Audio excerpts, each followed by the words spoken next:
իրենք ինչ որտեղ հեգնանքով մեզ ասում են, որ ձեր ագրեսիայի պատճառով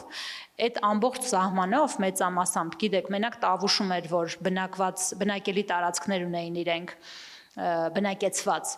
իսկ այդ ամբողջ սահմանով, քանի որ հակամարտությունը 30 տարի կար, այդտեղ կիլոմետրերով մարդիկ չեն ապրում։ Ու հիմա ինքը մեծ իմաստով ասում է, որ ես չեմ շտապում, ես այդտեղ բնակչություն չունեմ այս պահին,